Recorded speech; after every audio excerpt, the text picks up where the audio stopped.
Quick IS. Compose your dream. Hello दोस्तों, कोई कैसे आपका स्वागत है। हमारे चैनल द्वारा लगातार एनसीईआरटी क्लास आपको प्रोवाइड कराई जा रही है। ये क्लास 10th एनसीईआरटी है ज्योग्राफी की। इसमें भारत जो है पार्ट 2 के बारे में बताया गया है और ये जो है बहुत ही महत्वपूर्ण चीज़ें इसमें बताई गई हैं। भारत की मिट्टी, ये इसका जो टॉपिक है और इसमें बहुत डिटेल में एक चीज़ बताया गया कि संसाधन किसे कहते हैं, संसाधन कितने प्रकार के होते हैं और कैसे उनको जो है याद किया जाए, यहाँ से क्वेश्चन कैसे बन सकते हैं, सबके बारे में बताऊंगा। आप लोग चैनल को सब्सक्राइब कर लीजिए, बेल आइकन को जरूर प्रेस कर लीजिएगा, जिससे इस तरह क्लास आपको लगातार मिलती रहे। आप हमारे टेलीग्राम चैनल को ज्वाइन करना चाहते हैं, ज्वाइन कर सकते हैं। उसका लिंक वीडियो कमेंट में शेयर कर दूंगा, आप ज्वाइन कर सकते हैं। और हमारे चैनल द्वारा लगातार क्लास शुरू कर दी गई है, तो आप जो है चैनल को जरूर सब्सक्राइब कीजिएगा, जिससे इस तरह क्लास आपको लगातार मिलती रहे। हम लोग शुरू करते हैं सीधे जो है विषय सूची की ओर। पहले विषय सूची देखते हैं और फिर हम लोग लेसन की ओर शुरू करते हैं। ये क्लास 10th एनसीईआरटी की विषय सूची है। इसमें हमें संसाधन और जो है विकास के बारे में पढ़ना है। दूसरा चैप्टर है वन और वन्य जीव संसाधन, जल संसाधन, कृषि, खनिज और ऊर्जा संसाधन, विनिर्माण उद्योग, राष्ट्रीय अर्थव्यवस्था की जीवन रेखाएं। ये टोटल जो है 7 चैप्टर हमें इसमें पढ़ना है और ये बहुत महत्वपूर्ण है। आज हम लोग जो है संसाधन और विकास को देखेंगे, क्योंकि ये बड़ा चैप्टर है और यहाँ से क्वेश्चन कैसे पूछे जाते हैं, तो ये बहुत बेसिक चीज है, इसलिए इसको बहुत अच्छे से देखना। ठीक है, हम लोग शुरू करते हैं सीधे लेसन की ओर। पहला चैप्टर है संसाधन और विकास। संसाधन किसे कहते हैं और उससे जो है विकास कैसे हुआ है भारत का, हमें इसके बारे में यहाँ पर देखना है। सबसे पहले लिखा है, हमारे पर्यावरण में उपलब्ध प्रत्येक वस्तु जो हमारी आवश्यकताओं को पूरा करने में प्रयुक्त की जा सकती है और जिसको बनाने के लिए तकनीक, प्रौद्योगिकी को तकनीक कहते हैं, उपलब्ध है, जो आर्थिक रूप से जो है संभाव्य और सांस्कृतिक रूप से मान्य है, एक संसाधन है। कितनी इंपॉर्टेंट परिभाषा यहाँ दी गई है कि संसाधन किसे कहते हैं, ये इसकी परिभाषा है। ठीक है, हमारे पर्यावरण में उपलब्ध वस्तुओं, ठीक है, की रूपांतरण प्रक्रिया प्रकृति, प्रौद्योगिकी और संस्थाओं के पारस्परिक क्रियात्मक संबंध में निहित है। मानव प्रौद्योगिकी द्वारा, मतलब जो मानव है वो तकनीक द्वारा प्रकृति के साथ क्रिया करते हैं और अपने आर्थिक विकास की गति को तेज करने के लिए संस्थाओं का निर्माण करते हैं। तो हम जब विकास करते हैं तो संसाधन और का इस्तेमाल करने के लिए तकनीक का इस्तेमाल करते हैं और हम जो है संस्थाओं के माध्यम से संसाधनों का तेजी से उपयोग करते हैं। आगे लिखा है, क्या आप भी अन्य बहुत से लोगों की तरह संसाधनों को प्राकृतिक उपहार समझते हैं? तो बिल्कुल ऐसा नहीं है। संसाधन मानवीय क्रियाओं का परिणाम होता है। याद रखना, जो संसाधन होते हैं वो मानव क्रियाओं का परिणाम होता है। क्यों? क्योंकि मानव ही उसे संसाधन के रूप में उपयोग करता है। अगर कोयला का मानव उपयोग ना करता तो ये चट्टान के रूप में ही वो जाना जाता। मानव स्वयं संसाधनों का महत्वपूर्ण हिस्सा है। याद रखना, मानव स्वयं एक संसाधन है। पहले याद रखना कि मानव स्वयं एक संसाधन है और उस संसाधनों का जो है अपनी क्रियाओं के द्वारा उसको जो है बनाता है। वह पर्यावरण में पाए जाने वाले पदार्थों को संसाधनों में परिवर्तित करते हैं और उन्हें प्रयोग करते हैं। इन संसाधनों का वर्गीकरण निम्न प्रकार से किया जा सकता है। तो संसाधन कितने प्रकार के होते हैं? तो यहाँ लिखा है, पहला, उत्पत्ति के आधार पर जैविक और अजैविक संसाधन। सामान्यता के आधार पर नवीकरणीय योग्य और अनवीकरण योग्य संसाधन। स्वामित्व के आधार पर व्यक्तिगत, सामुदायिक, राष्ट्रीय और अंतर्राष्ट्रीय संसाधन। विकास के स्तर पर के आधार पर जो है संभावी, विकसित, भंडार और संचित कोष के आधार पर हम संसाधनों का वर्गीकरण करते हैं।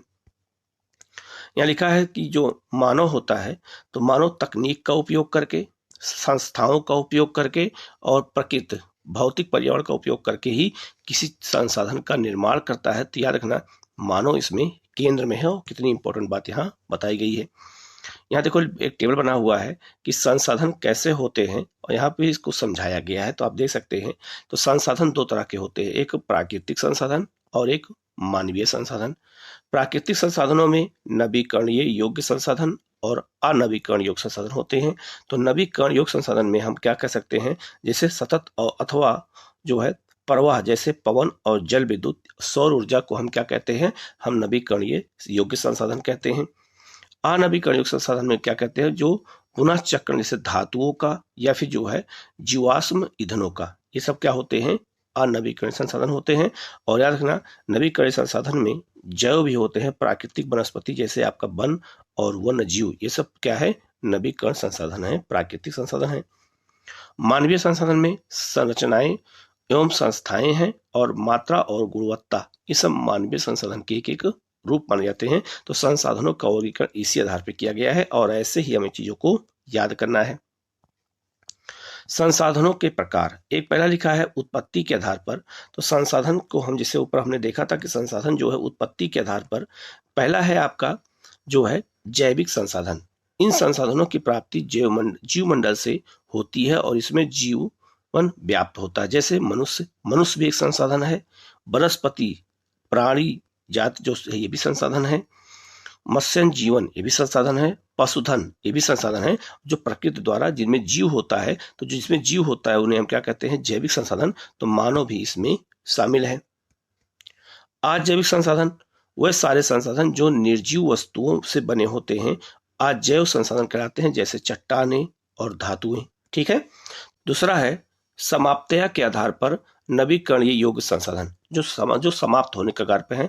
तो पहला है नवीकरणीय, ये कभी समाप्त नहीं होता, इसका पुनर्चक्रण होता है और ये रिन्यू होता रहता है। जैसे वह संसाधन जिन्हें भौतिक, रासायनिक या यांत्रिक प्रक्रियाओं द्वारा नवीकृत या पुनः उत्पन्न किया जा सकता है, उन्हें हम नवीकरण योग्य या पुनः पूर्ति योग्य संसाधन कहते हैं। याद रखना, जिस संसाधन को हम रिसाइकिल कर सकें, बार बार उपयोग कर सकें, उसे हम नवीकरणीय योग्य संसाधन कहते हैं। जैसे सौर ऊर्जा, पवन ऊर्जा, जल, वन जीवन, इन संसाधनों को सतत अथवा प्रवाह संसाधनों में विभाजित मतलब किया जा सकता है। ठीक है, जैसा कि वहां चित्र में दिया गया है। अनवीकरणीय योग्य संसाधन जो एक बार उपयोग कर लेंगे, उनका पुनर्चक्रण आसानी से नहीं हो पाता है। तो लिखा है इन संसाधनों का विकास एक लंबे भूवैज्ञानिक अंतराल में होता है। खनिज और जीवाश्म ईंधन इस प्रकार के संसाधनों के उदाहरण होते हैं। इनके बनने में लाखों वर्ष लग जाते हैं। इनमें से कुछ संसाधन जैसे धातुएं पुनः चक्रीय हैं और कुछ संसाधन जैसे जीवाश्म ईंधन अचक्रीय है, वह एक बार के प्रयोग के बाद यह खत्म हो जाता है। मतलब कि जो जीवाश्म ईंधन होता है जैसे कोयला, पेट्रोलियम, प्राकृतिक गैस, ये अगर एक बार उपयोग कर लिया गया तो वो क्या हो जाएगा, समाप्त हो जाएगा। इसलिए उसे हम अनवीकरण योग्य अर्थात ये पूरा चक्रण इसका नहीं हो सकता है। ठीक है। फिर है आपका स्वामित्व के आधार पर व्यक्तिगत संसाधन। तो कुछ व्यक्तिगत संसाधन होते हैं, जैसे आपके घरों में आपका निजी संपत्ति, लिखा है संसाधन निजी व्यक्तियों के स्वामित्व में भी होते हैं। बहुत से किसानों के पास सरकार द्वारा आवंटित भूमि होती है, जिसके बदले में वो सरकार को लगान चुकाते हैं। गांव में बहुत से लोग भूमि के स्वामी भी होते हैं और बहुत से लोग भूमिहीन होते हैं। शहरों में लोग भूखंड, घरों और अन्य जायदाद के मालिक होते हैं। बाग, चारागाह, तालाब, कुओं का जल आदि संसाधनों का निजी स्वामित्व के कुछ उदाहरण हैं। अपने परिवार के संसाधनों की एक सूची तैयार करें। तो आपके जो घर में चीजें होती हैं वो आपका व्यक्तिगत होता है, उस पर समाज का अधिकार नहीं होता, इसलिए उसे हम व्यक्तिगत संसाधन कहते हैं। इसके बाद है आपका सामुदायिक स्वामित्व वाले संसाधन। ऐसे संसाधन जिस पर समाज का अधिकार होता है, तो वह संसाधन समुदाय के सभी सदस्यों को उपलब्ध होते हैं। गांव की जो है सामी लात भूमि, चारण भूमि, शमशान भूमि, तालाब इत्यादि, इस पर किसका अधिकार होता है, समाज के सभी वर्गों का। नगरीय क्षेत्रों के सार्वजनिक पार्क, पिकनिक स्थल, खेल के मैदान वहां रहने वाले सभी लोगों के लिए उपलब्ध होते हैं। तो उसे हम क्या कहते हैं, सामुदायिक स्तर पर उस पर सबका अधिकार होता है। एक होता है राष्ट्रीय संसाधन। तकनीकी तौर पर देश में पाए जाने वाले सारे संसाधन राष्ट्रीय हैं। देश की सरकार को कानूनी अधिकार है कि वह व्यक्तिगत संसाधनों को भी आम जनता के हित में अधिग्रहित कर सकती है। याद रखना, कुछ अगर जैसे कि जनता के हित में या राष्ट्र के हित में कुछ होता है तो व्यक्तिगत संसाधनों पर भी सरकार अपना अधिकार कर लेती है। आपने देखा होगा कि सड़कें, नहरें और रेल लाइनें व्यक्तिगत स्वामित्व वाले खेतों में बनी हुई हैं। ठीक है। शहरी विकास जो है प्राधिकरण को सरकार ने भूमि अधिग्रहण का अधिकार दिया हुआ है। सारे खनिज पदार्थ, जल संसाधन, वन जीवन, राजनीतिक सीमाओं के अंदर सारी भूमि और 12 समुद्री मील लगभग 22.2 किलोमीटर तक महासागरीय क्षेत्र, भूभागीय समुद्र व उनमें से पाए जाने वाले संसाधन राष्ट्र की संपदा होते हैं। ठीक है। ये क्या होता है मैं आपको एक बार समझा देता हूं। जैसे मान लीजिए भारत का तट है, तो तट से 12 मील की दूरी तक जो भी संसाधन पाया जाएगा वो भारत की राष्ट्रीय संपत्ति मानी जाती है। उस पर भारत का ही अधिकार माना जाता है, सागर के अंदर भी। ठीक है। फिर है अंतर्राष्ट्रीय संसाधन। कुछ अंतर्राष्ट्रीय संस्थाएं संसाधनों को नियंत्रित करती हैं। तटरेखा से 200 मील, जो समुद्री मील की दूरी, ठीक है, उसे क्या कहते हैं, अपवर्जक आर्थिक क्षेत्र से जो है परे खुले महासागरीय संसाधनों पर किसी देश का अधिकार नहीं होता है। ठीक है, इन संसाधनों को अंतर्राष्ट्रीय संस्थाओं की सहमति के बिना उपयोग नहीं किया जा सकता है। कैसे, ध्यान समझिएगा। अगर ये मैप बना करके समझा जाए तो याद रखना, 12 नॉटिकल मील तक जो है, समुद्री मील तक जो संसाधन होता है उस पर भारत का अधिकार होगा। लेकिन उसके आगे 200 नॉटिकल मील तक का जो चीजें होती हैं, याद रखना, उस पर भारत का अधिकार नहीं होगा, वो अंतर्राष्ट्रीय होगा। और वो अंतर्राष्ट्रीय संस्थाओं से जो है सहमति, जैसे संयुक्त राष्ट्र संघ से सहमति लेने के बाद ही आप उस संसाधन का उपयोग कर सकते हैं। क्या आप जानते हैं कि भारत के पास अपवर्जक आर्थिक क्षेत्र से दूर हिंद महासागर की तलहटी में मैंगनीज ग्रंथियों का खनन करने का अधिकार है। कुछ अन्य अंतर्राष्ट्रीय संस्थाओं का की पहचान कीजिए, संयुक्त राष्ट्र संघ। ठीक है, तो याद रखना, जैसे मान लीजिए भारत के जो है 200 नॉटिकल मील के अंदर जो है समुद्र के अंदर मैंगनीज पाया गया है, तो भारत उस पर अधिकार रखा है और अंतर्राष्ट्रीय संस्थाओं ने उसको अनुमति दिया है। आगे है विकास के आधार पर। तो संभावी संसाधन क्या है? यह वो संसाधन है जो किसी प्रदेश में विद्यमान होते हैं परंतु इनका उपयोग नहीं किया गया है। उदाहरण के तौर पर भारत के पश्चिमी भाग में, विशेषकर राजस्थान और गुजरात में पवन और सौर ऊर्जा संसाधन की अपार संभावना है, परंतु इनका सही ढंग से विकास नहीं हो पाया है। तो गुजरात और राजस्थान में जो है सौर ऊर्जा का विकास और पवन ऊर्जा का विकास बहुत अच्छा हो सकता है, लेकिन चूंकि संसाधन की कमी है, पैसा नहीं है, इसलिए जो है यहाँ अभी उतना विकास नहीं हो पाया है, लेकिन भविष्य में वहाँ विकास होगा भी। आगे लिखा है विकसित संसाधन, वह संसाधन जिनका सर्वेक्षण किया जा चुका है और उनके उपयोग की गुणवत्ता और मात्रा निर्धारित की जा चुकी है, विकसित संसाधन कहलाते हैं। मतलब जिन संसाधनों की गुणवत्ता, उसकी उपयोगिता सब बताई जा चुकी हो, सब पता हो, तो उसे हम क्या कहते हैं, विकसित संसाधन कहते हैं। बस उसका अब उपयोग करना है। संसाधनों का विकास प्रौद्योगिकी अर्थात तकनीक और उनकी संभाव्यता के स्तर पर निर्भर करता है, तो इस चीज को हमें समझ लेना है। भंडार क्या होता है? आप कभी कभी देखते हैं, पूछा जाता है कि कोयला के भंडार में कौन सा देश है, तो कोयला के उत्पादन में कौन सा देश है।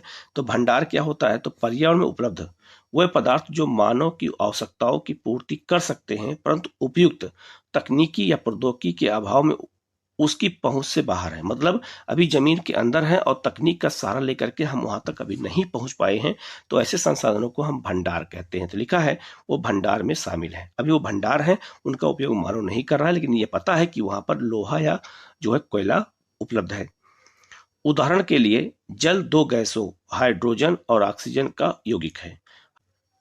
हाइड्रोजन ऊर्जा का मुख्य स्रोत बन सकता है, परंतु इस उद्देश्य से इसका प्रयोग करने के लिए हमारे पास अभी उन्नत तकनीक का अभाव है, ज्ञान नहीं है। ठीक है, तो ये हमारे लिए कह सकते हैं एक तरह का भंडार है। ठीक है, आगे है संचित भंडार। संचित भंडार या कोष किसे कहते हैं? यह संसाधन भंडार का ही एक हिस्सा होता है जिन्हें उपलब्ध तकनीकी ज्ञान की सहायता से प्रयोग में लाया जा सकता है। जहां तकनीक के माध्यम से हम प्रयोग में लाते हैं तो उसे हम संचित कोष या भंडार कहते हैं, जहां से हम ला करके उसको इकट्ठा कर लेते हैं, परंतु इसका उपयोग अभी आरंभ नहीं हुआ है। इसका उपयोग भविष्य में आवश्यकता की पूर्ति के लिए किया जा सकता है। नदियों के जल को विद्युत पैदा करने में प्रयुक्त किया जा सकता है, परंतु वर्तमान समय में इसका उपयोग सीमित पैमाने पर ही हो रहा है। इस प्रकार बांधों में जल, वन आदि संचित कोष है जिसका उपयोग भविष्य में किया जा सकता है। तो कितना इंपॉर्टेंट बात यहाँ बताया गया है कि संचित कोष किसे कहते हैं, तो ये सब कुछ चीजों को हमें समझना जरूरी है। आगे लिखा है संसाधनों का विकास कैसे हुआ। संसाधन जिस प्रकार मनुष्य के जीवन यापन के लिए अति आवश्यक है, उसी प्रकार जीवन की गुणवत्ता बनाए रखने के लिए भी महत्वपूर्ण है। ऐसा विश्वास किया जाता है कि संसाधन प्रकृति की देन है, परिणाम स्वरूप मानव ने इसका अंधाधुंध उपयोग किया है, जिससे निम्नलिखित समस्याएं पैदा हुई हैं। जो संसाधन का हम लगातार उपयोग कर रहे हैं और लापरवाही के साथ उपयोग कर रहे हैं, तो उसका परिणाम क्या निकला? तो लिखा है कुछ व्यक्तियों के लालच बस संसाधनों का ह्रास हो रहा है तेजी से। संसाधन समाज के कुछ ही लोगों के हाथों में आ गए हैं, जिससे समाज दो हिस्सों में बट गया है, जिसे हम संसाधनहीन और अमीर और गरीब में बांट सकते हैं। तो ये बहुत बड़ी समस्या हमारे देश में देखने को मिल रही है। संसाधनों के अंधाधुंध शोषण जो है से वैश्विक पारिस्थितिकी संकट पैदा हो गया है, जिसे भूमंडलीय तापन, जिसे हम ग्लोबल वार्मिंग कहते हैं, ओजोन परत का क्षरण कहते हैं, पर्यावरण प्रदूषण कहते हैं और भूमि निम्नीकरण आदि के नाम से जाना जाता है। तो संसाधनों का अधिक उपयोग करने से ये समस्याएं भारत में और विश्व में देखने को मिल रही हैं। मानव जीवन की गुणवत्ता और विश्व जो है शांति बनाए रखने के लिए संसाधनों का समाज में न्याय संगत बंटवारा आवश्यक हो गया है। यदि कुछ ही व्यक्तियों द्वारा तथा देशों द्वारा संसाधनों का वर्तमान दोहन जारी रहता है तो हमारी पृथ्वी का भविष्य खतरे में पड़ सकता है। ये बहुत बड़ी समस्या हमारे देश के लिए है कि संसाधन का अगर न्याय संगत तरीके से इस्तेमाल ना किया जाए तो समस्याएं देखने को मिलेंगी। इसलिए हर तरह के जीवन का अस्तित्व बनाए रखने के लिए संसाधनों की उपयोग की आवश्यकता जो है जरूरी है और उसकी योजना बनाना भी अति आवश्यक है। ठीक है, सतत अस्तित्व सही अर्थ में सतत पोषणीय विकास का एक हिस्सा होता है। तो रखना सतत विकास अगर किसी चीज का करते हैं, मतलब पर्यावरण को ध्यान में रख के अगर हम संसाधनों का उपयोग करते हैं तो उसे हम सतत विकास कहते हैं। तो लिखा है सतत पोषणीय विकास क्या होता है, तो सतत पोषणीय आर्थिक विकास का अर्थ है कि विकास पर्यावरण को बिना नुकसान पहुंचाए हो। ठीक है, अगर हम विकास तो करो लेकिन अर्थव्यवस्था को आगे बढ़ाओ लेकिन पर्यावरण को नुकसान ना करो, इसी को हम क्या कहते हैं, सतत पोषणीय विकास कहते हैं। और वर्तमान विकास की प्रक्रिया भविष्य की पीढ़ियों की आवश्यकताओं की अवहेलना ना करे। तो इसका मतलब यह है कि जो वर्तमान पीढ़ी है वो संसाधनों का इतने ढंग से उपयोग करे कि आने वाली पीढ़ी को जो है संसाधन हम गिफ्ट में दे सकें। इसीलिए सतत विकास को लेकर के एक सम्मेलन हुआ था 1992 में, जिसे हम पृथ्वी सम्मेलन कहते हैं। इसे ये कहाँ पे हुआ था, तो रियो डी जेनेरियो में हुआ था, जो ब्राजील का शहर है, वहीं पर पृथ्वी सम्मेलन हुआ। ठीक है, तो जून 1992 में 100 से भी अधिक राष्ट्राध्यक्ष ब्राजील के शहर रियो डी जेनेरियो में प्रथम अंतर्राष्ट्रीय पृथ्वी सम्मेलन में एकत्र हुए। सम्मेलन का आयोजन विश्व स्तर पर उभरते पर्यावरण संरक्षण और सामाजिक आर्थिक विकास की समस्याओं का हल ढूंढने के लिए किया गया था। ठीक है, तो यहाँ पहली बार लोग इकट्ठा हुए और यह निर्णय लिया गया कि पृथ्वी को बचाने के लिए क्या काम किया जाए, इसलिए इसको पृथ्वी फर्स्ट सम्मेलन कहते हैं। अगर पूछा जाए पृथ्वी 5 सम्मेलन कब हुआ था, तो 1992 में 5 वर्ष जोड़ देना, 1997 में पृथ्वी सेकेंड जो हुआ था पृथ्वी 5 कहते हैं, और 1992 में 10 जोड़ दिया जाए तो जोहान्सबर्ग में 2002 में सम्मेलन हुआ था जिसे पृथ्वी 10 कहा जाता है, और 1992 में 20 साल अगर जोड़ दिया जाए तो 2012 हो जाता है। यहाँ पर पृथ्वी 20 सम्मेलन हुआ था, कहाँ पर, रियो डी जेनेरियो में। तो ये भी आपको याद रखना है। ठीक है, सम्मेलन में एकत्रित नेताओं ने भूमंडलीय जलवायु परिवर्तन और जैविक विविधता पर घोषणा पत्र जारी किया। रियो सम्मेलन में भूमंडलीय वन सिद्धांतों फॉरेस्ट जो है प्रिंसिपल पर सहमति जताई गई और 21वीं शताब्दी में सतत पोषणीय विकास के लिए एजेंडा 21 की स्वीकृति दी गई। तो पूछा जाएगा कि एजेंडा 21 कब पास किया गया था, तो ये ब्राजील में पास किया गया था, रियो डी जेनेरियो में प्रथम पृथ्वी शिखर सम्मेलन में। तो यहाँ लिखा भी है एजेंडा 21 के बारे में दिया गया है। लिखा है यह एक घोषणा है जिसे 1992 में ब्राजील के शहर रियो डी जेनेरियो में संयुक्त पर्यावरण और विकास सम्मेलन जो है के तत्वाधान में राष्ट्राध्यक्षों द्वारा स्वीकृति किया गया। इसका उद्देश्य भूमंडलीय सतत पोषणीय विकास हासिल करना था। ठीक है, ये बहुत महत्वपूर्ण है। यह एक कार्यसूची है जिसका उद्देश्य समान हितों, पारस्परिक आवश्यकताओं और सम्मिलित जिम्मेदारियों के अनुसार विश्व सहयोग के द्वारा पर्यावरणीय क्षति, गरीबी और रोगों से निपटना था। एजेंडा 21 का मुख्य उद्देश्य है कि प्रत्येक स्थानीय निकाय अपना स्थानीय एजेंडा 21 तैयार करें। तो हर देश को जो है अपना एजेंडा तैयार करने का ये टारगेट दिया गया था। संसाधन नियोजन किसे कहते हैं, तो संसाधनों का हम नियोजित तरीके से, योजनाबद्ध तरीके से उपयोग करते हैं तो उसे हम संसाधन नियोजन कहते हैं। लिखा है संसाधनों के विवेकपूर्ण मतलब बुद्धिमत्तापूर्ण उपयोग करने के लिए नियोजन एक सर्वमान्य रणनीति है। अगर याद रखना, अगर हम नियोजन के अनुसार, योजना के अनुसार संसाधनों का सही तरीके से उपयोग करते हैं तो उससे हमारे संसाधन संरक्षण में रहेंगे और आने वाली पीढ़ी को हम उसे उपहार में भी दे सकेंगे। इसलिए भारत जैसे देश में जहां संसाधनों की उपलब्धता में बहुत अधिक विविधता है, विविधता मतलब यह है कि कहीं पर संसाधन ज्यादा है तो कहीं पर संसाधन कम है, और ये और भी महत्वपूर्ण है, यहाँ ऐसे प्रदेश भी हैं जहाँ एक तरफ के संसाधनों की प्रचुरता है परंतु दूसरी तरफ के संसाधनों की कमी भी है। तो हमारे देश में ये समस्या है, कहीं संसाधन ज्यादा है तो कहीं संसाधन कम है। कुछ ऐसे प्रदेश भी हैं जो संसाधनों की उपलब्धता के संदर्भ में आत्मनिर्भर हैं, तो कुछ ऐसे भी प्रदेश हैं जहाँ महत्वपूर्ण संसाधनों के अत्यधिक कमी है। उदाहरण स्वरूप झारखंड, मध्य प्रदेश और छत्तीसगढ़ आदि प्रांतों में खनिजों और कोयलों के प्रचुर भंडार हैं। वहीं अरुणाचल प्रदेश में जल संसाधन प्रचुर मात्रा में पाया जाता है। ठीक है, तो हर जगह पे अपनी अपनी विशेषता है, परंतु मूल विकास की कमी है। राजस्थान में पवन और सौर ऊर्जा संसाधनों की बहुतायत है, लेकिन जल संसाधनों की कमी है। लद्दाख का शीतल मरुस्थल देश के अन्य भागों से अधिक जो है उथल पुथल पड़ता है। यह प्रदेश सांस्कृतिक विरासत का धनी है, परंतु यहाँ जल, आधारभूत अवसंरचना तथा कुछ महत्वपूर्ण खनिजों की कमी है। इसलिए राष्ट्रीय, प्रांतीय, प्रादेशिक और स्थानीय स्तर पर संतुलित संसाधन नियोजन की आवश्यकता है। याद रखना, जो संसाधन नियोजन की आवश्यकता किस स्तर पे है, तो याद रखना राष्ट्रीय स्तर पे, प्रांतीय स्तर पे, प्रादेशिक स्तर पे, स्थानीय स्तर पे, हर स्तर पे हमें संसाधनों का नियोजन करेंगे। संसाधन को योजनाबद्ध तरीके से जब इस्तेमाल करेंगे तो संसाधन हमारे खत्म नहीं होंगे और हमें जो है उनकी आवश्यकताएं हमें लगातार बनी रहेंगी और उनको हम उपयोग करते रहेंगे। भारत में संसाधन नियोजन, भारत में संसाधन का नियोजन कैसे किया जाता है? तो लिखा है संसाधन नियोजन एक जटिल प्रक्रिया है जिसमें निम्नलिखित सोपान होते हैं, मतलब कि कई चरणों में होता है। पहला, देश के विभिन्न प्रदेशों में संसाधनों की पहचान कर उसका तालिका बनाना। इस कार्य में क्षेत्रीय सर्वेक्षण, मानचित्र बनाना, संसाधनों का गुणात्मक और मात्रात्मक अनुमान लगाना, वह उसका मापन करना। इसके अलावा संसाधन विकास योजनाएं लागू करने के लिए उपयुक्त प्रौद्योगिकी, कौशल और संस्थागत नियोजन ढांचा तैयार करना। संसाधन विकास योजनाओं और राष्ट्रीय विकास योजना में समन्वय स्थापित करना। कितनी महत्वपूर्ण बातें बताई गई हैं कि कैसे हम संसाधनों का उपयोग कर सकते हैं, उनका नियोजन हम करते हैं। स्वाधीनता मतलब स्वतंत्रता के बाद भारत में संसाधन नियोजन के उद्देश्य की पूर्ति के लिए प्रथम पंचवर्षीय योजना से भी प्रयास किया गया। तो प्रथम पंचवर्षीय योजना से ही हम संसाधनों का सही तरीके से नियोजन की प्रक्रिया हमने क्या कर दिया, शुरू कर दिया। आगे लिखा है किसी क्षेत्र के विकास के लिए संसाधनों की उपलब्धता एक आवश्यक शर्त है। ठीक है, ये बहुत महत्वपूर्ण है, किंतु तकनीक और मतलब प्रौद्योगिकी मतलब तकनीक होता है और संस्थाओं में जो है तंद्रूपी परिवर्तनों के अभाव में मात्र संसाधनों की उपलब्धता से ही विकास संभव नहीं होता है। ये भी बात सही है।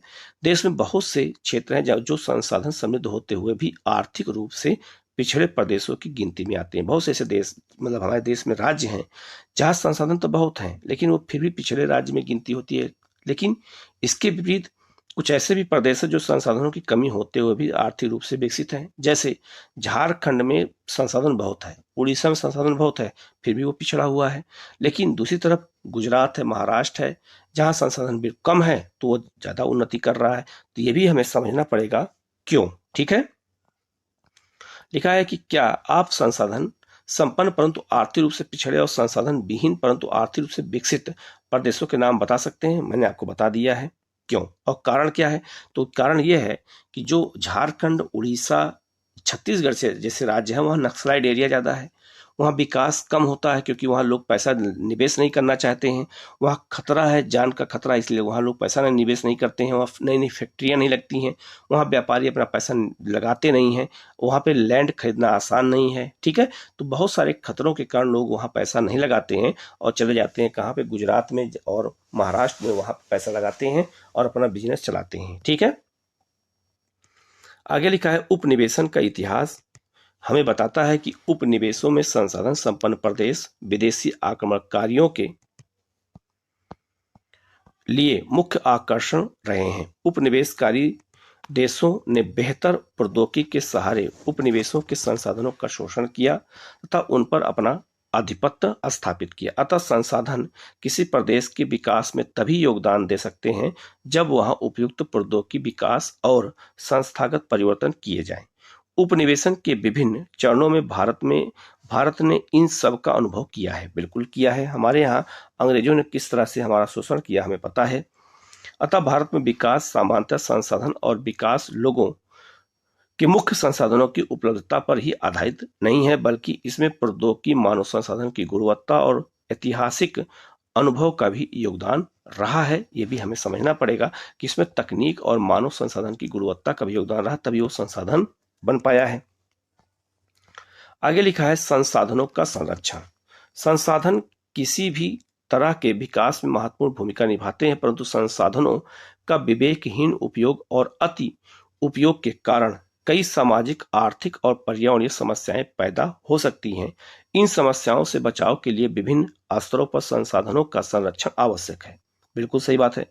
भूतकाल से ही संसाधनों का संरक्षण बहुत से नेताओं और चिंतकों के लिए चिंता का विषय रहा है। ठीक है, जैसे गांधी जी ने जो है संसाधनों के संरक्षण पर अपनी चिंता जो है इन शब्दों में व्यक्त किया था कि हमारे पास हर व्यक्ति की आवश्यकता की पूर्ति के लिए बहुत कुछ है, लेकिन किसी के लालच और संतुष्टि के लिए नहीं है। परंतु अर्थात हमारे पास पेट भरने के लिए बहुत है, लेकिन पेटी भरने के लिए नहीं है। तो ये संसाधनों के बारे में और लोगों के प्रति संसाधनों का जो लालच है उसके बारे में महात्मा गांधी ने ये बात कही थी। उनके अनुसार विश्व स्तर पर संसाधन ह्रास के लिए लालची और स्वार्थी व्यक्ति और आधुनिक प्रौद्योगिकी की शोषणात्मक प्रवृत्ति जिम्मेदार है। ठीक है, लोग जो है लगातार शोषण जो कर रहे हैं उसी का परिणाम है क्या संसाधन कम होते जा रहे हैं। वह अत्यधिक उत्पादन के विरुद्ध थे और इसके स्थान पर अधिक बड़े जन समुदाय द्वारा उत्पादन के पक्षधर थे गांधी। ठीक है, भी हमें समझना होगा। आगे लिखा है, ये अंतरराष्ट्रीय स्तर पर व्यवस्थित तरीके से संसाधन संरक्षण की वकालत 1968 में क्लब ऑफ रोम में की गई थी। पहली बार संसाधनों के संरक्षण की बात यहीं पे की गई। तत्पश्चात 1974 में सुमेसर ने अपनी पुस्तक जो है स्मॉल इज ब्यूटीफुल में इस विषय पर गांधी जी के दर्शन की एक बार फिर से पुनरावृत्ति की, मतलब दोहराया इस बात को। 1987 में बुशनलैंड आयोग द्वारा वैश्विक स्तर पर संसाधन संरक्षण में मूलाधार योजना मतलब योगदान दिया गया। इस रिपोर्ट ने सतत पोषणीय विकास की संकल्पना को प्रस्तुत किया और संसाधनों के संरक्षण के लिए जो है वकालत की। इस रिपोर्ट में हमारा साझा भविष्य, ये बहुत महत्वपूर्ण क्वेश्चन आईएएस में कई बार आ चुका है, पीसीएस में आ चुका है कि जो 1992 में जब रिपोर्ट प्रकाशित की गई उसका नाम क्या था, हमारा साझा भविष्य। ठीक है, शीर्षक से पुस्तक के रूप में प्रकाशित किया गया। इस संदर्भ में एक और महत्वपूर्ण योगदान रियो डी जेनेरियो में ब्राजील में जो पृथ्वी सम्मेलन हुआ वहां भी किया गया। तो संसाधनों को संरक्षण के लिए हमने जो है प्रयास किया और लगातार प्रयास आज भी जारी है। अब हम लोग भू संसाधन की बात करेंगे। भूमि जो लैंड है उस संसाधन की बात करेंगे कि भूमि हमारे लिए संसाधन कैसे बना है। ठीक है, लिखा है हम भूमि पर रहते हैं, इसी पर अनेकों आर्थिक क्रियाकलाप करते हैं और विभिन्न रूपों में इसका उपयोग करते हैं। अतः भूमि एक महत्वपूर्ण जो है प्राकृतिक संसाधन है। प्राकृतिक वनस्पति, वन्य जीवन, मानव जीवन, आर्थिक क्रियाएं, परिवहन और संचार व्यवस्थाएं भूमि पर ही आधारित है। ध्यान रखना, जितनी भी क्रियाएं हो रही हैं सब किस पे हो रही हैं, लैंड पे हो रही हैं। लेकिन भूमि एक जो है सीमित संसाधन है, इसीलिए उपलब्ध भूमि का विभिन्न उद्देश्यों के लिए उपयोग सावधानी और योजनाबद्ध तरीके से होना चाहिए। ठीक है, तो हमारे यहाँ भूमि का उपयोग बहुत अच्छे से नहीं हो पा रहा है। लिखा है भारत में भूमि पर विभिन्न प्रकार की भू आकृतियां जैसे पर्वत, पठार, मैदान, द्वीप पाए जाते हैं। सब कहाँ पाए जाते हैं? सब भूमि पर ही पाए जाते हैं। लगभग 43% भू क्षेत्र मैदान है। यही क्वेश्चन एग्जाम में पूछा गया था कि मैदान कितने प्रतिशत क्षेत्र में पाए जाते हैं, तो जो है 43% क्षेत्र में, यही हमें याद रखना है। ठीक है, इस पे क्या होता है, जो कृषि और उद्योग के विकास के लिए सुविधाजनक है। ठीक है, पर्वत पूरे भू क्षेत्र के 30% भाग पर विस्तृत हैं। वह कुछ बारहमासी नदियों के प्रवाह को सुनिश्चित करते हैं। बिल्कुल सही बात है कि पर्वत से ही नदियां निकलती हैं, बारहमासी नदियां होती हैं। पर्यटन विकास के लिए अनुकूल परिस्थितियां प्रदान करते हैं और पारिस्थितिकी के लिए महत्वपूर्ण है। देश के क्षेत्रफल का 27% हिस्सा जो पठारी क्षेत्र है, जो आपका दक्षिण का पठार है, इस क्षेत्र में खनिजों, जीवाश्म ईंधन और वनों के अपार संचय है, भंडार है पठारों क्षेत्र में। ठीक है, तो ये हमारे लिए बहुत महत्वपूर्ण है। आप देख सकते हैं ये जो है पाई चार्ट में दिखाया गया है कि मैदान कितना है तो 43%, पर्वत कितना है तो आपका 30% और पठार कितना है तो 27%। ये भारत के मुख्य भू आकृतिक प्रदेशों में बांटा गया है। इसको आप समझ सकते हैं ये कितना महत्वपूर्ण मैप है ये। ठीक है, अब यहाँ पर एक मैप दिखाया गया है कि 1960-61 में भूमि का उपयोग कब कैसे होता था और 2008 और 9 में भूमि का उपयोग कैसे हो रहा था और कितना परसेंटेज घट गया, क्या हुआ है। पहला है जो भारत में उस समय जो कृषि योग्य भूमि थी वो कितना थी और वन कितना था, बंजर भूमि कितनी थी, सबका देखो यहाँ पे सबका परसेंटेज दिखाया गया है। कृषि योग्य जो बंजर भूमि है अब आप देख सकते हैं कितना है, शुद्ध जो है परती भूमि कितना है, शुद्ध निवल बोया गया क्षेत्र कितना है, तो ये वाला है 40 जो है 6% है और उस समय 45% था। तो ये इसमें बढ़ोतरी हुई है शुद्ध बोए गए क्षेत्र में। तो कहीं पर वनों में विस्तार हुआ है तो कहीं वनों में कमी उस समय हुई थी। तो आप देख सकते हैं कि जो है किस तरह से भूमि का उपयोग उस समय हुआ था और बाद में उसका तो एक कंपेयर करके यह चीजें बताई गई हैं समझने के लिए हमें। अब हम भूमि का उपयोग कहाँ कहाँ होता है, ये क्वेश्चन आईएएस में पूछा भी गया है, पीछे से भी आया क्वेश्चन। वन, पहला भूमि का उपयोग वन में, दूसरा कृषि के लिए अनुपलब्ध भूमि में, बंजर और कृषि अयोग्य भूमि में, परती भूमि में जहाँ पे सड़कें इमारतें होती है वहां पर, परती भूमि जहाँ पे कृषि योग्य भूमि नहीं है वहां पर, जहाँ पे वृक्ष हैं चारागाह हैं, इन सब जगह पे जहाँ जहाँ भूमि का उपयोग किया गया है सबको दिखाया गया कि कहाँ किस प्रकार से भूमि उपयोग की जाती है उसको बताया गया है। ठीक है, शुद्ध बोया गया क्षेत्र उसे कहते हैं जहां पर कृषि लगातार होती है। उस क्षेत्र में लिखा है एक कृषि वर्ष में एक बार से अधिक बोए गए क्षेत्र में को शुद्ध या निवल बोया गया क्षेत्र से जोड़ कर दिया जाता है जो सकल कृषिगत क्षेत्र कहलाता है। ठीक है, तो आपको इसको समझ लेना है। आगे लिखा है भारत में भू उपयोग प्रारूप, भारत में भूमि का उपयोग का जो प्रारूप है वो कैसा है, तो लिखा है भू उपयोग को निर्धारित करने वाले तत्वों में भौतिक कारक जैसे भू आकृति जलवायु और मृदा के प्रकार तथा मानवीय कारक जैसे जनसंख्या घनत्व तकनीक या प्रौद्योगिकी क्षमता सांस्कृतिक और जो है परंपराएं इत्यादि शामिल हैं जो भूमि के उपयोग को जो है एक आकार देती हैं। भूमि का कुल भौगोलिक क्षेत्र का याद रखना, जो भारत का है, भारत का कुल भौगोलिक क्षेत्रफल का 32.8 लाख वर्ग किलोमीटर है। ठीक है, यह भारत का कुल भौगोलिक क्षेत्रफल है, परंतु इसका 93% भाग पर ही भू उपयोग आंकड़े उपलब्ध हैं क्योंकि पूर्वोत्तर प्रांतों में असम को छोड़कर अन्य प्रांतों की सूची अभी हमें उपलब्ध नहीं, क्योंकि वो बहुत पहाड़ी इलाके हैं, तो वो हमारे उपलब्ध उसमें जानकारी में डाटा में उपलब्ध नहीं है। इसके अलावा जम्मू कश्मीर में जो है और पाकिस्तान और चीन अधिकृत क्षेत्रों के भूमि उपयोग का भी सर्वेक्षण अभी नहीं हो पाया है क्योंकि वहां पर उनका अधिकार है, इसलिए जो है उसको भी हम शामिल नहीं किए हैं। अस्थायी चारागाहों के अंतर्गत भूमि बहुत कम हुई है, तो जो चारागाह होते थे जहां जानवरों को चराया जाता था उसकी संख्या में भी कमी हुई है। पशुधन की इतनी बड़ी संख्या के लिए चारा उपलब्ध कराने में कैसे हम समर्थ होंगे, तो हमें चारा जो है बनाने के लिए हमें नए नए चारागाहों का विकास करना पड़ेगा और इसके क्या परिणाम होंगे। ठीक है, वर्तमान परती भूमि के अतिरिक्त अन्य परती भूमि उसे कहते हैं जहां पे खेती नहीं होती है और इन पर फसलें उगाने के लिए कृषि लागत बहुत ज्यादा है, क्योंकि वो परती भूमि मतलब यह हो गया कि उस पर खेती नहीं की जा सकती, उपजाऊ नहीं है, तो उपजाऊ बनाने के लिए हमें तकनीक और पैसा की ज्यादा आवश्यकता पड़ेगी।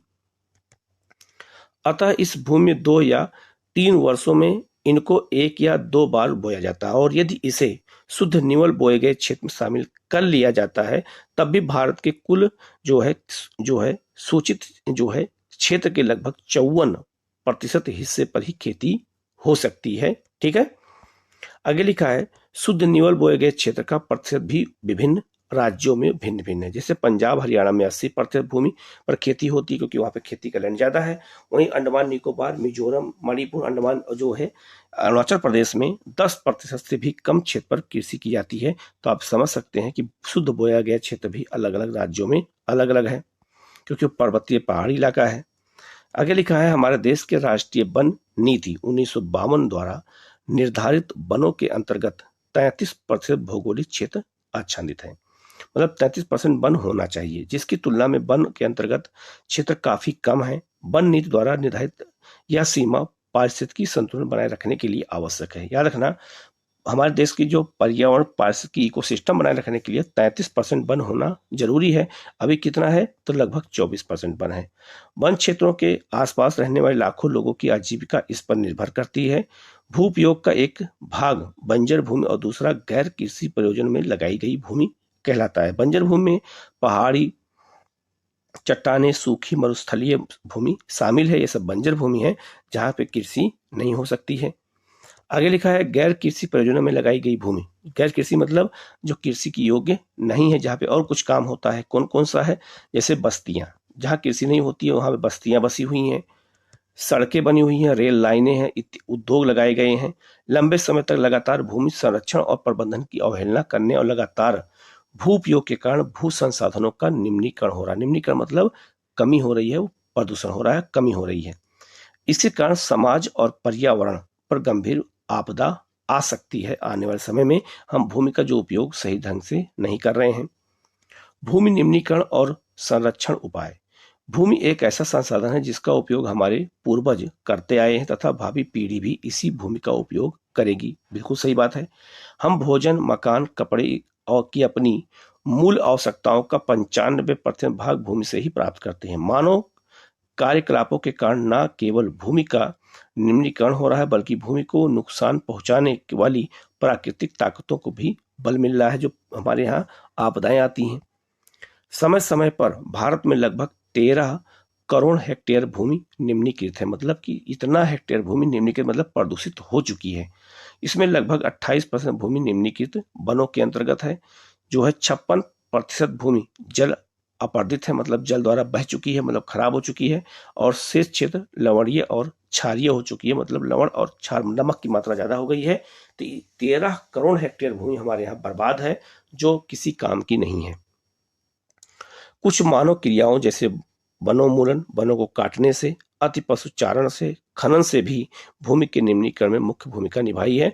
तो भूमि के निम्नीकरण में प्राकृतिक कारण और मानवीय दोनों कारण हैं, जो भूमि को बंजर बनाने में और उपयोग करने, निम्नीकरण करने में सहायक है। ठीक है, आप यहाँ एक देख सकते हैं पाई चार्ट में बंजर भूमि भारत में। ठीक है, तो भारत में बंजर भूमि सबसे ज्यादा जल द्वारा है 56%, वनों द्वारा 28%, लवणीय क्षारीय भूमि जो है अगर देखा जाए तो 6%, वायु द्वारा अपरदित भूमि 10% रेगिस्तान वाले क्षेत्र में।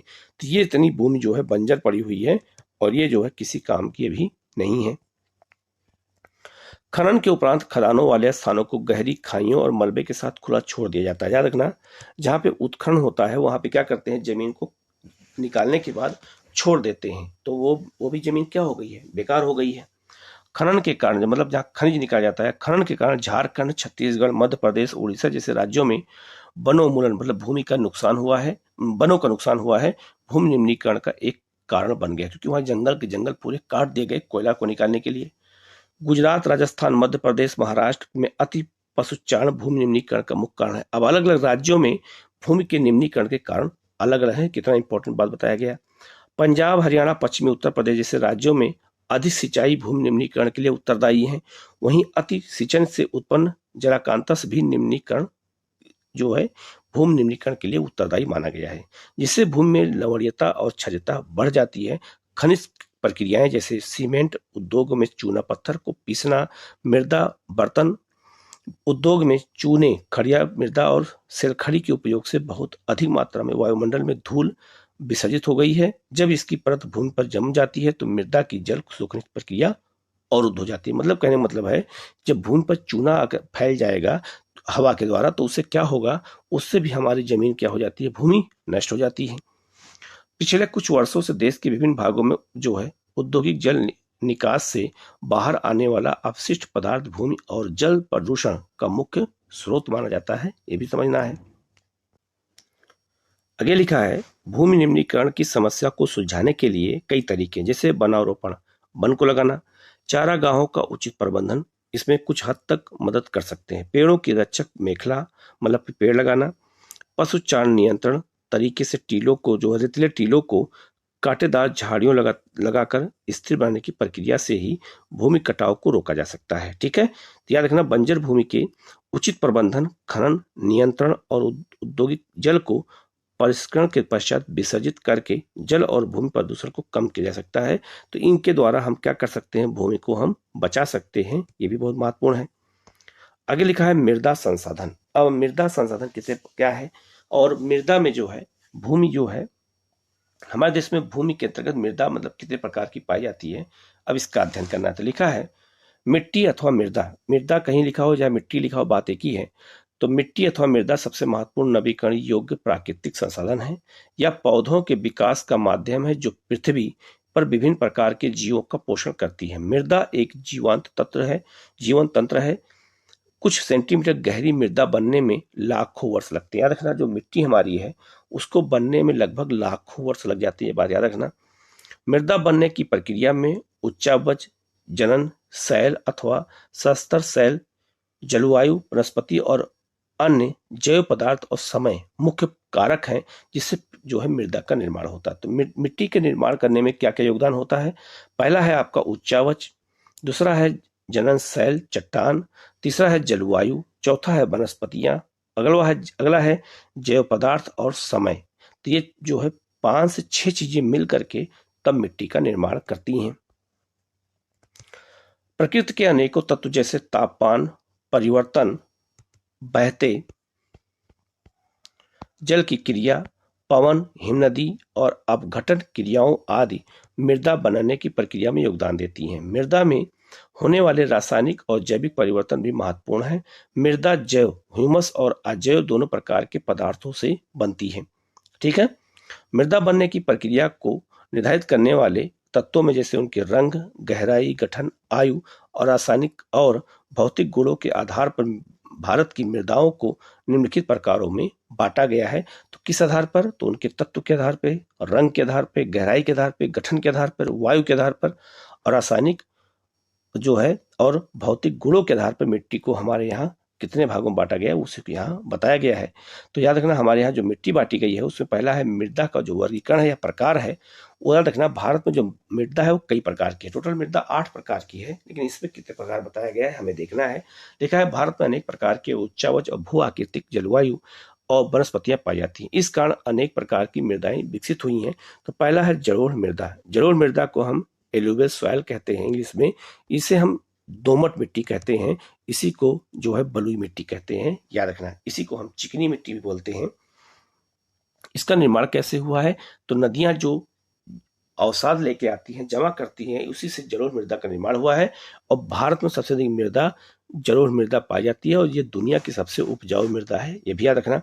ये 2 प्रकार की मृदा होती है, एक बांगर, तो बांगर पुरानी जलोढ़ होती है, और खादर, जहां हमेशा बाढ़ आती है वहां पे खादर मृदा होती है और नदियों के द्वारा ही जलोढ़ मिट्टी का निर्माण होता है।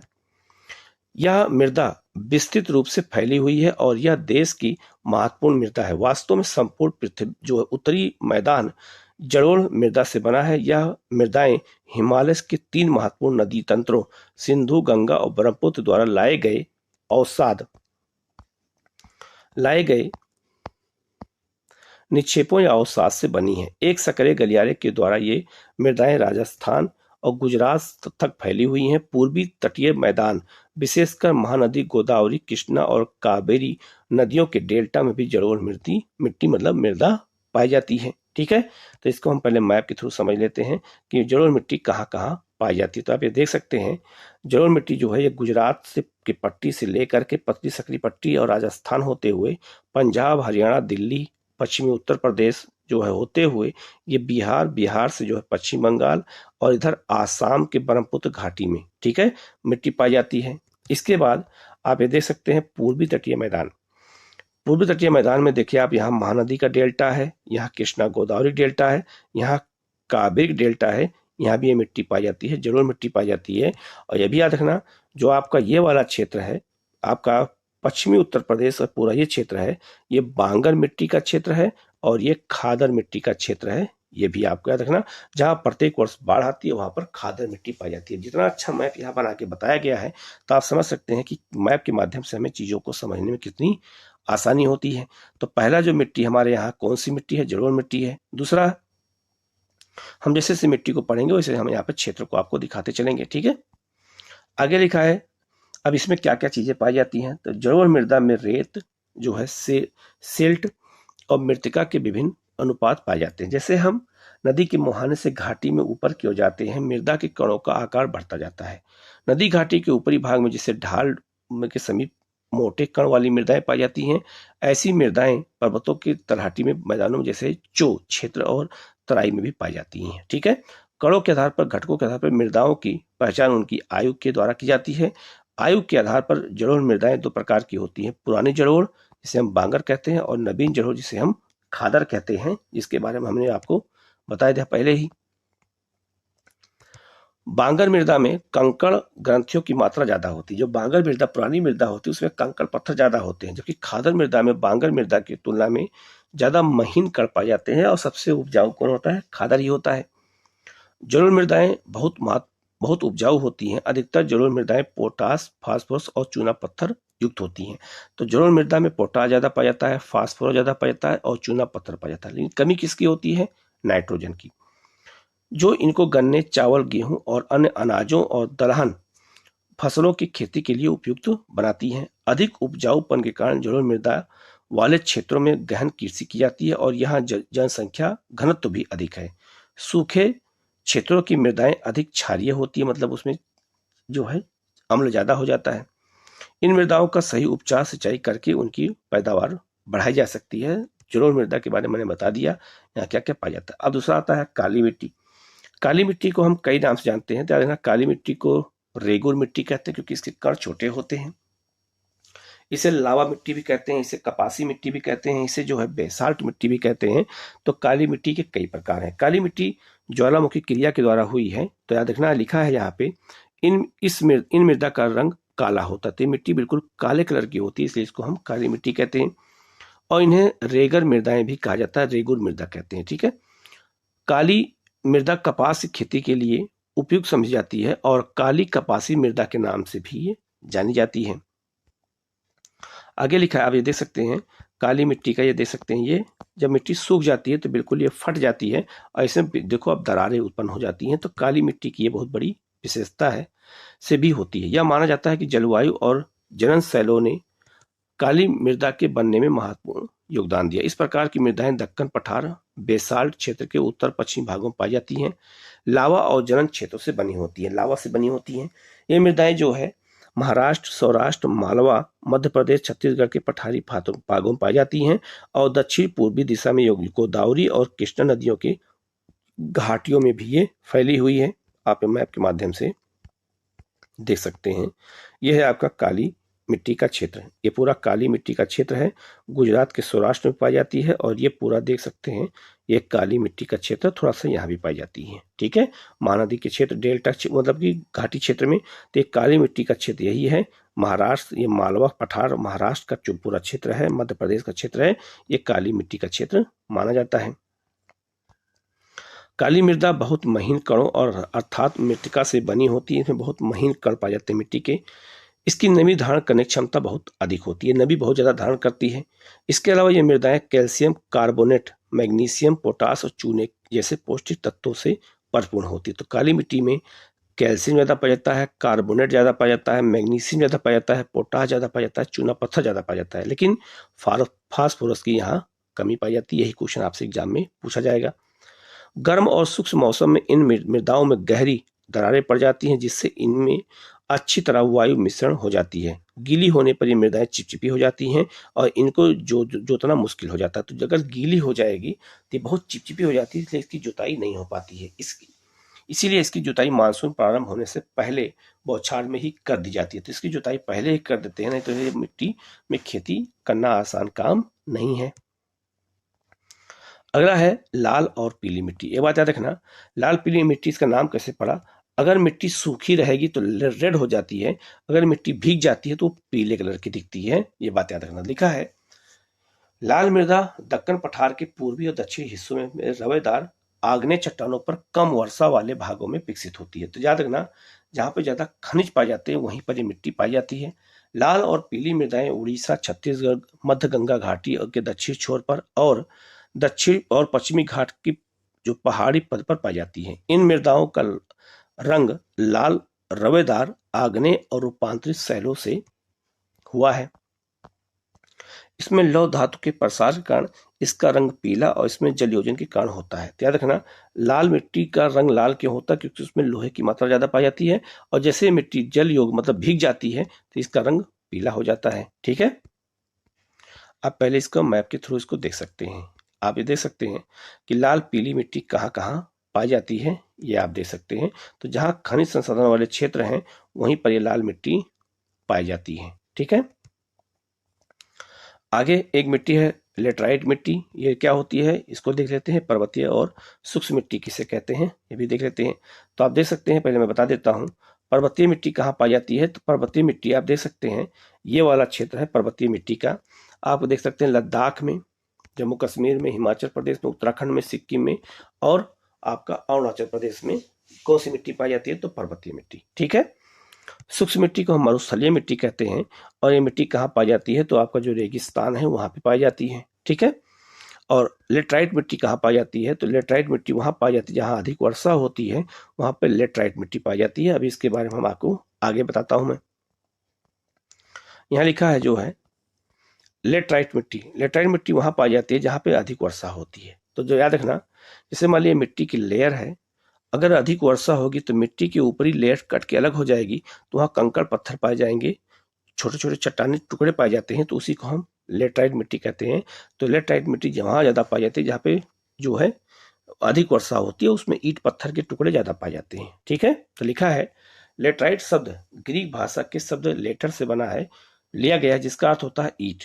लेटराइट मृदा का निर्माण उष्णकटिबंधीय और उपोष्णकटिबंधीय जलवायु क्षेत्रों में आर्द्र और शुष्क ऋतुओं के कारण कि एक के बाद एक आने के कारण होता है, या भारी वर्षा से अत्यधिक निच्छालन, निच्छालन उसी को कहते हैं, जो है लीचिंग कहते हैं उसको, जो मिट्टी टूट जाती है उसी को हम लीचिंग कहते हैं। ठीक है। का परिणाम होती है। लेटराइट मृदा अधिकतर गहरी और अम्लीय होती है। इसका पीएच मान कितना होता है? 6 होता है। ये भी याद रखना, ये भी क्वेश्चन एग्जाम में पूछा गया है। ठीक है। इसमें सामान्यतः पौधों के पोषक तत्वों की कमी होती है। इसमें पोषक तत्व बहुत कम पाए जाते हैं। ठीक है। यह अधिकतर दक्षिणी राज्यों जैसे महाराष्ट्र के पश्चिमी घाट क्षेत्रों में, उड़ीसा, पश्चिम बंगाल के कुछ भागों में और उत्तर पूर्वी प्रदेशों में पाई जाती है। जो हमारा नॉर्थ ईस्ट है वहां पे पाई जाती है, जहां इस मिट्टी में पर्णपाती, ठीक है, पर्णपाती सदाबहार वन मिलते हैं, वहां इसमें ह्यूमस पर्याप्त रूप से पाया जाता है। ठीक है। लेकिन विरल वनस्पति और अर्ध सूक्ष्म पर्यावरण में इसमें ह्यूमस की मात्रा कम पाई जाती है। ह्यूमस मतलब होता है नाइट्रोजन की मात्रा कम पाई जाती है। अस्थिर रूपों पर उनकी स्थिति के अनुसार इसमें अपर्दन और भूमि जो है निम्नीकरण की संभावनाएं अधिक होती हैं। मृदा संरक्षण की उचित तकनीक द्वारा अपनाकर इन मृदाओं को पर कर्नाटक, केरल और तमिलनाडु में चाय और कॉफी खेती उगाई जाती है। ठीक है। तमिलनाडु, आंध्र प्रदेश, केरल की लाल लेटराइट मृदाएं काजू की फसल के लिए भी उपयुक्त हैं। ये क्वेश्चन आईएएस में आया था। ठीक है, कि काजू के लिए कौन सी मिट्टी उपलब्ध है? तो ये आपका लाल लेटराइट मिट्टी, ये क्वेश्चन एग्जाम में आ चुका है। मरुस्थलीय मृदा किसे कहते हैं?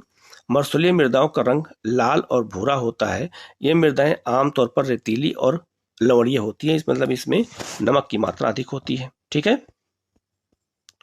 कुछ क्षेत्रों में नमक की मात्रा इतनी अधिक होती है कि झीलों से जल वाष्पीकृत करके खाने का नमक भी बनाया जाता है। शुष्क जलवायु और उच्च तापमान के कारण जलवाष्पन दर अधिक है और मृदाओं में ह्यूमस और नमी की मात्रा कम होती है। मृदा की जो है सतह के नीचे कैल्शियम की मात्रा बढ़ती चली जाती है और नीचे की परतों में चूने के कंकड़ भी की सतह पाई जाती है। इसके कारण मृदा में जल अंतः अस्यंधन अवरुद्ध हो जाता है, मतलब नीचे मृदा पानी नहीं जा पाता है। ठीक है। इस मृदा को गहरी तरीके से सिंचित करके कृषि योग्य बनाया जा सकता है, जैसा कि पश्चिमी राजस्थान में होता है। तो रेगिस्तान की मृदा को सिंचाई द्वारा हम उपजाऊ बना सकते हैं। ठीक है। वन मृदा किसे कहते हैं? तो हम पर्वतीय मृदा कहाँ पाई जाती है मैंने बता दिया है मैप पे। यह मृदाएं आमतौर पर पहाड़ी और पर्वतीय क्षेत्रों में पाई जाती हैं। यहाँ पर्याप्त वर्षा वन उपलब्ध है। इन मृदाओं के गठन में पर्वतीय पर्यावरण के अनुकूल बदलाव आता है। याद रखना, यहाँ की मिट्टी जो है बहुत पतली होती है, क्योंकि मिट्टी बहुत ज्यादा पर्वतों पर कट जाती है। ठीक है।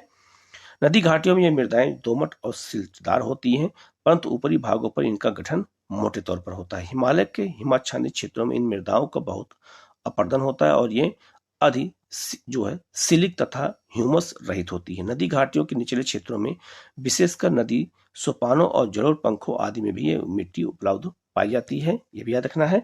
तो जो पर्वतीय मिट्टी कहाँ पाई जाती है मैंने बता दिया है।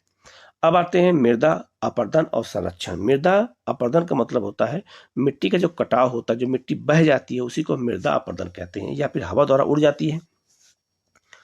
मृदा के कटाव और उसके बहाव की प्रक्रिया को मृदा अपर्दन कहा जाता है। मृदा के बनने और अपर्दन, ठीक है, क्रियाएं आमतौर पर साथ साथ चलती है। तो आप देख सकते हैं ये मिट्टी का कटाव, आप देख सकते हैं कि आप देखिए मिट्टी कटाव होते होते मिट्टी पूरी कट के नदी में चली गई, इसी को हम मृदा अपर्दन कहते हैं। नदियों के किनारे ऐसा अक्सर होता है।